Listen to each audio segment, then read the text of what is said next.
Each week, American History TV's Real America brings you archival films that help to tell the story of the 20th century.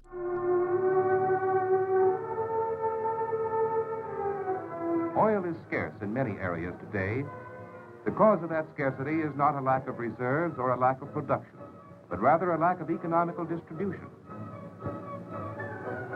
To conserve the supplies of the Western Hemisphere, the logical source of oil for Europe is the Middle East, for here are more proved and readily accessible reserves than in all of North and South America together, and the region is rapidly being developed.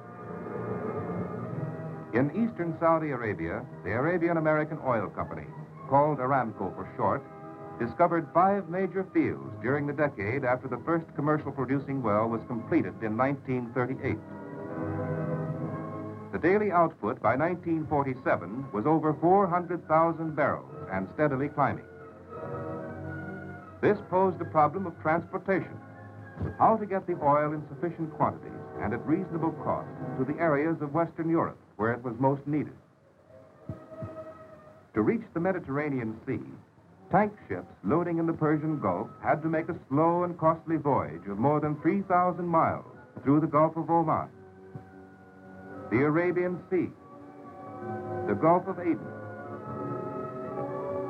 the Red Sea, and finally the Gulf of Suez and the privately owned Suez Canal, where a toll of 18 cents per barrel was imposed, amounting to $40,000 for the oil in each modern tanker.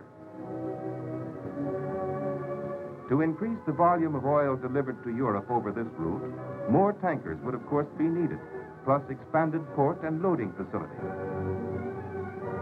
The companies owning Aramco decided that the practical alternative was a pipeline system from the oil fields of the Persian Gulf, following a direct course across the Arabian Desert to the Mediterranean, an overland distance of little more than 1,000 miles, as against 3,500 miles by sea. This would effect substantial savings in steel, time, and expense. To construct and operate this pipeline, Trans-Arabian Pipeline Company was formed, TAPline for short. Averaging 170-odd miles apart along the right-of-way, there were to be 6 stations for the entire pipeline system, all within Saudi Arabia. Each was to be an installation costing millions of dollars. At each, there were to be pumping units with a capacity exceeding 300,000 barrels of oil per day, and accommodations and all facilities for a permanent staff of a score of Americans and a couple of hundred Arabs. In the tremendous program of transportation and construction, Arabs now outnumbered Americans by as many as 14 to 1. At the peak of activity, more than 14,000 Arabs were at work on the TAPline project. Through on-the-job training, they were playing increasingly important roles. Most were employed through Arab subcontractors, who themselves had been set up in business by Aramco or TAPline.